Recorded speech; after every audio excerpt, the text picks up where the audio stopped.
Fala galera, tudo bem com vocês? Eu sou o Victor aqui da Medline e hoje nós vamos abordar um tema muito importante que são as leucemias agudas. Bora pro vídeo.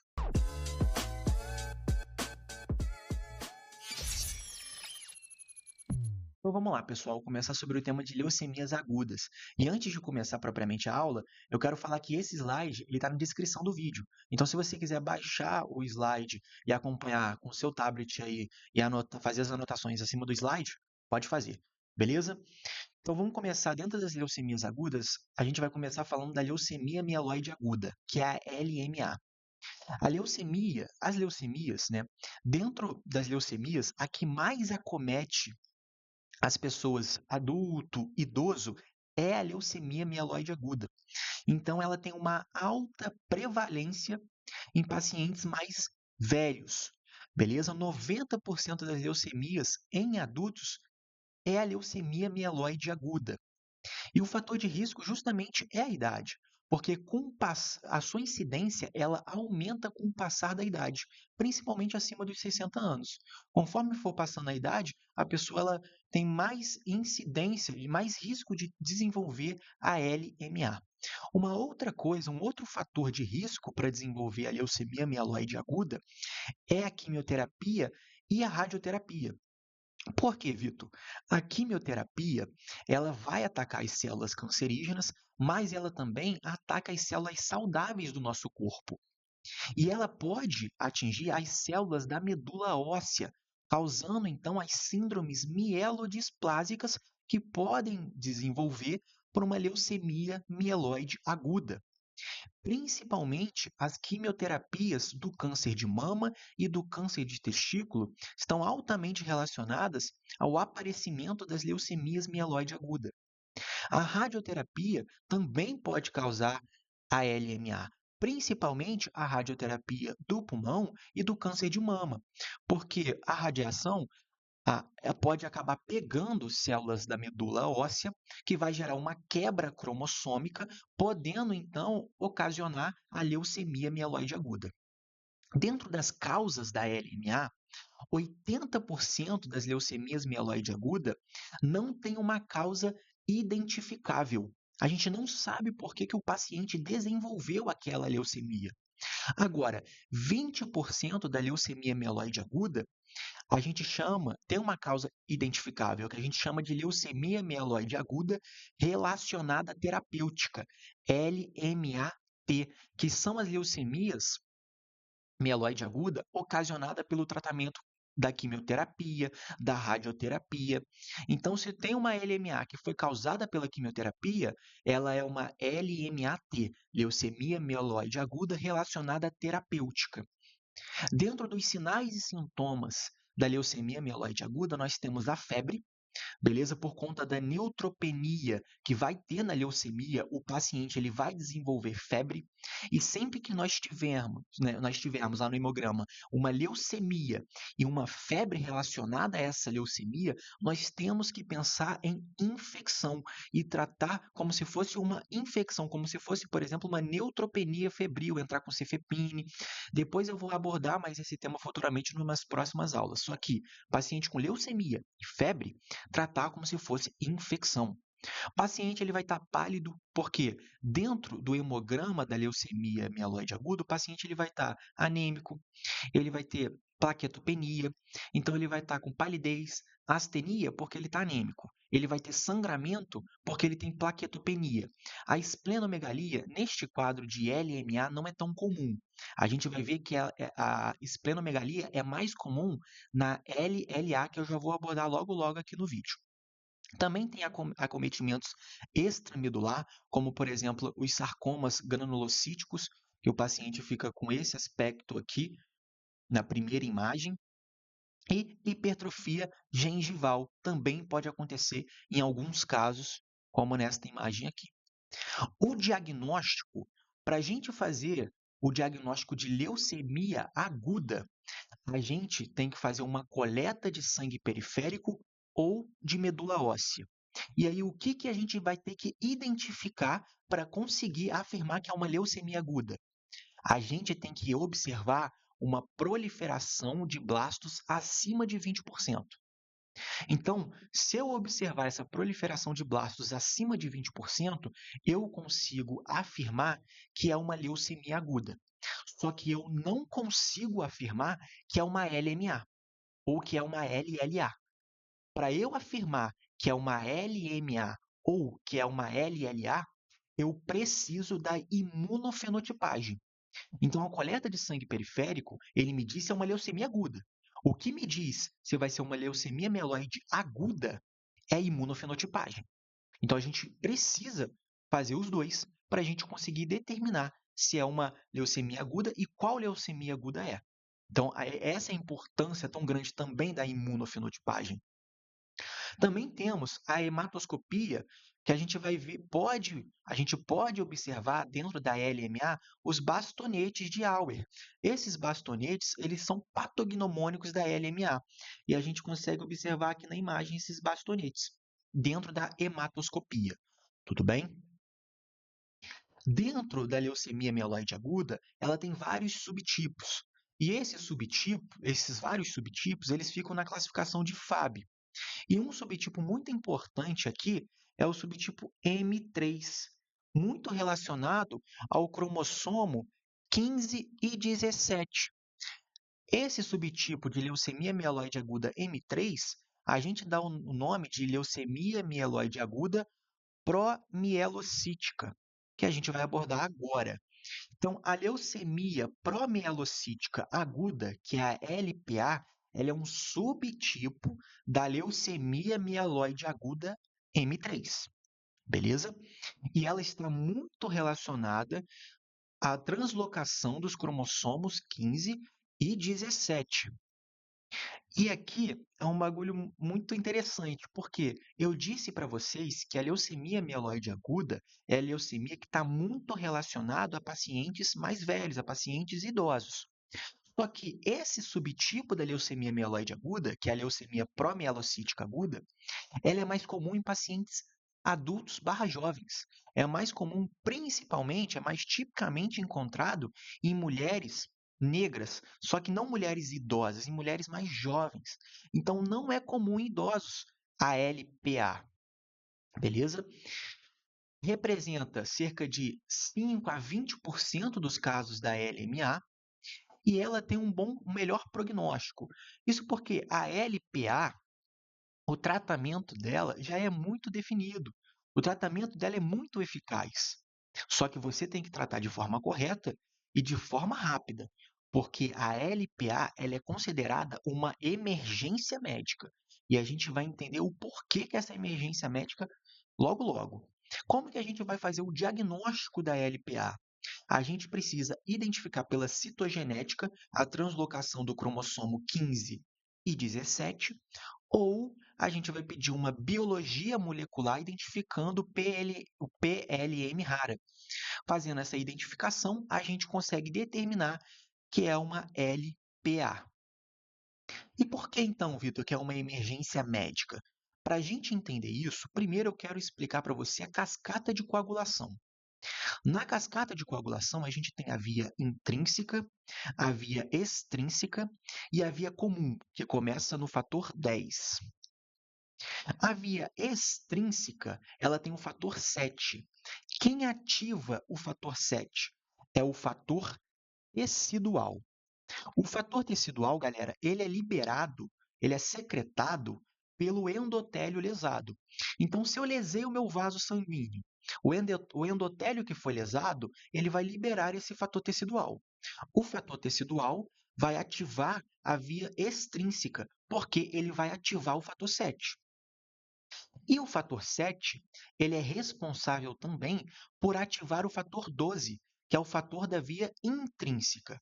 Ou seja, o fator tecidual, ele vai ativar diretamente a via extrínseca pelo fator 7 e ele vai ativar indiretamente a via intrínseca.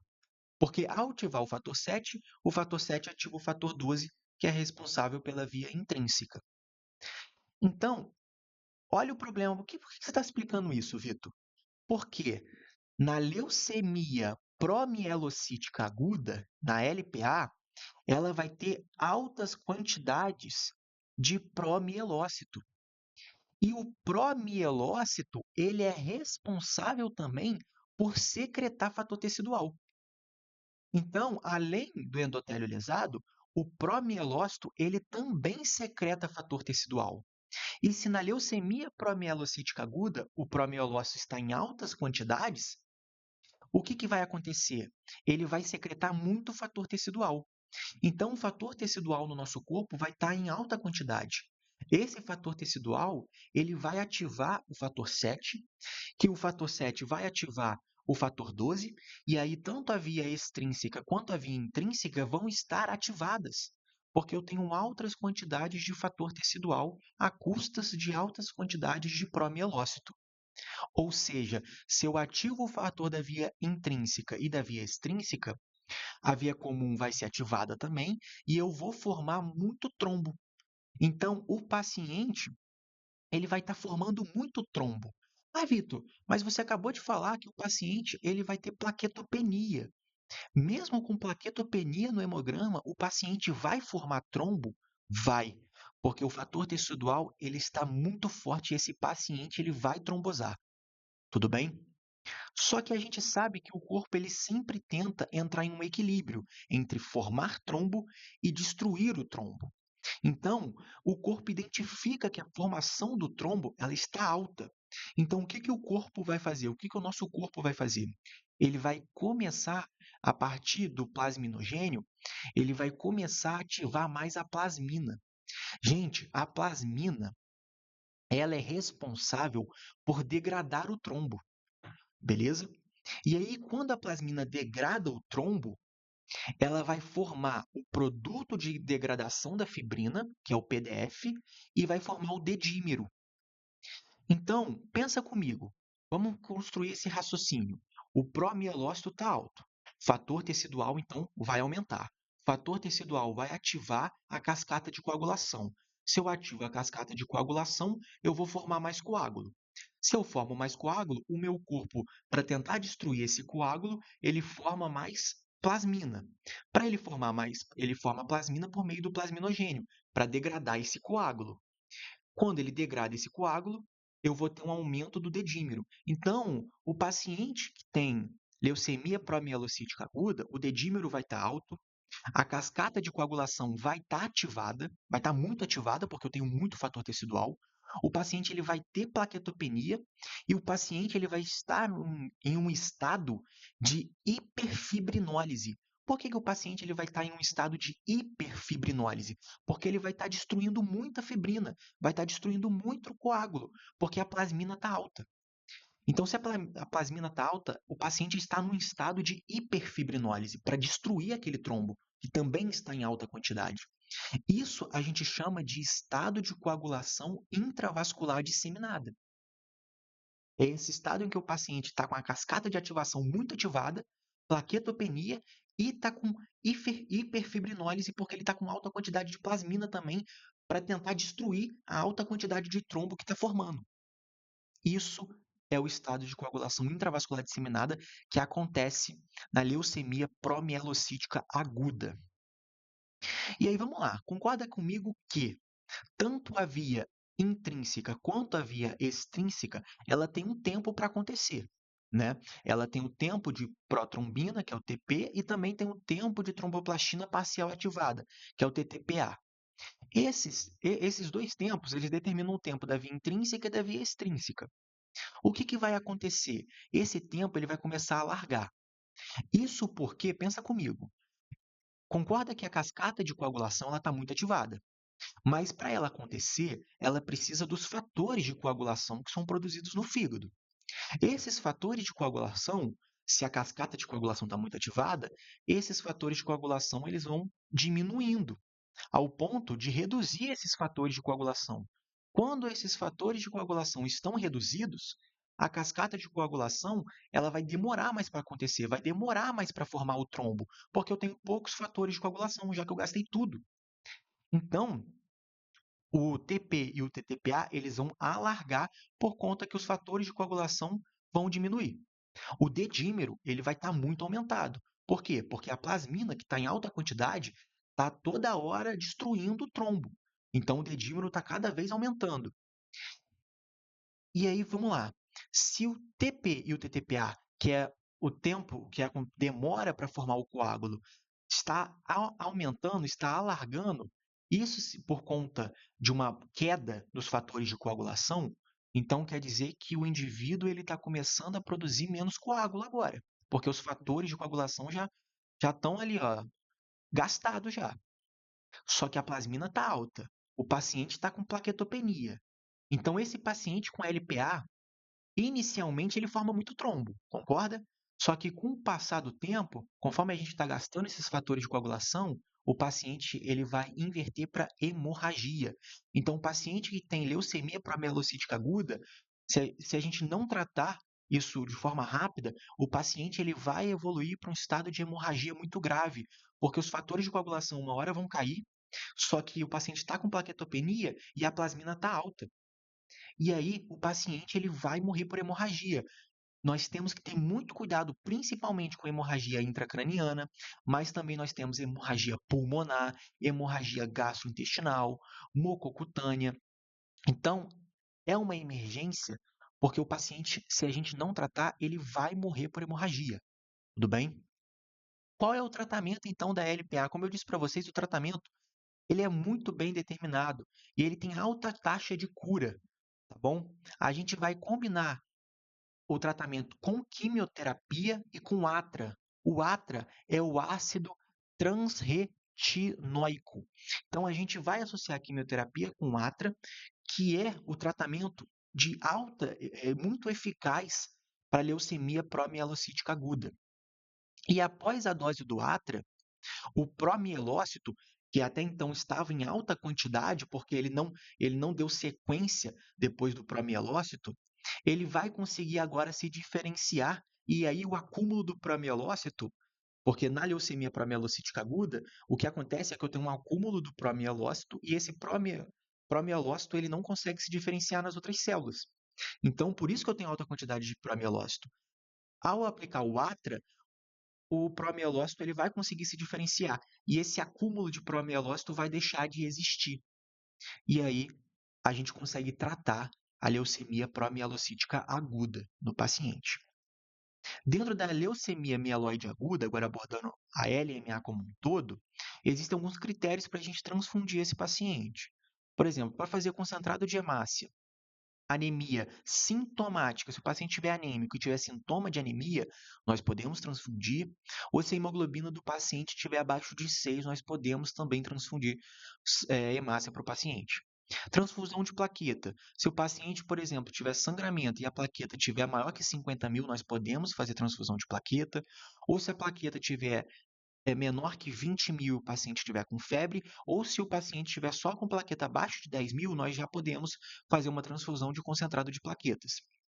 E de crioprecipitado, nós podemos também é, dar para o paciente se o fibrinogênio estiver abaixo de 100 miligramas. Tudo bem? Principalmente na leucemia promielocítica aguda. Agora, abordando uma outra leucemia aguda, é a leucemia linfóide aguda, que é a LLA. A LLA, ela já é diferente da LMA. A LMA, ela é mais comum nos idosos. A LLA, agora, ela é mais comum na infância. Então, é mais comum no paciente jovem, nas crianças. Quais são os sintomas? Sintomas e sinais inespecíficos. Fadiga, pode causar febre, pode causar sangramento. E aqui uma coisa muito comum, dor óssea. É muito comum ter dor óssea na LLA. E alguns sinais e sintomas específicos. Primeiro, esplenomegalia e linfonodomegalia. Isso porque, dentro da leucemia linfóide aguda, a gente tem altas quantidades de linfoblastos. E esses linfoblastos, eles saem da medula óssea e eles vão entrar, para eles gerarem os linfócitos de memória, eles precisam entrar em órgãos linfóides secundários. Quais são os órgãos linfóides secundários? Linfonodo e baço. Então, o linfoblasto, para ele gerar o linfócito de memória, ele precisa entrar no linfonodo e no baço. Só que como eu tenho altas quantidades né, de linfoblastos, eu posso acabar ocasionando essa esplenomegalia e linfonodomegalia.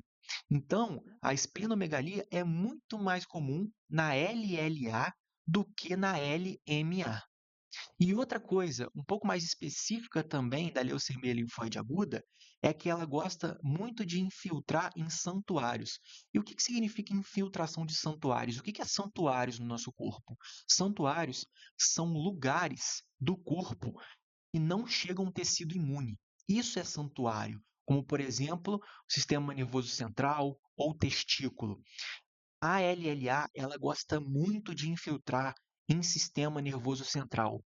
E nos meninos mais jovens, gostam também de infiltrar, de invadir os testículos, que são santuários onde não chegam, normalmente não chegariam esses tecidos imunes, tudo bem? Qual é o diagnóstico? O diagnóstico, assim como na LMA, a gente precisa fazer a coleta de sangue periférico ou de medula óssea e a gente vai encontrar um aumento de 20% de blastos. Mas eu disse para vocês que essa coleta de sangue periférico me diz se é uma leucemia aguda ou não, mas não me diz se é uma LMA ou uma LLA. Para eu saber se é uma LLA, eu preciso fazer a imunofenotipagem. A imunofenotipagem que vai me diferenciar das duas. Tudo bem? Qual é o tratamento da LLA? A gente pode então fazer o transplante de células troncos hematopoéticas, tudo bem? E nós também podemos, principalmente se tiver infiltração no sistema nervoso central, a gente pode fazer a quimioterapia intratecal, beleza? Para justamente tratar essas infiltrações em santuários. E os critérios de transfusão da LLA é quando o paciente tiver uma anemia sintomática ou uma hemoglobina a menor que 6, a gente vai fazer a concentração de hemácia, ou se o paciente tiver com sangramento e plaqueta abaixo de 50.000, ou plaqueta abaixo de 20.000 com febre, ou plaqueta abaixo de 10.000, a gente também vai fazer a concentração de plaquetas. Então, é bem semelhante aqui com a LMA. Então é isso, galera. Espero que vocês tenham gostado do vídeo. E se gostou, deixa o like, se inscreve no canal e compartilha aí para o seu amigo que também está estudando o mesmo tema que você. Espero você num próximo vídeo e bons estudos!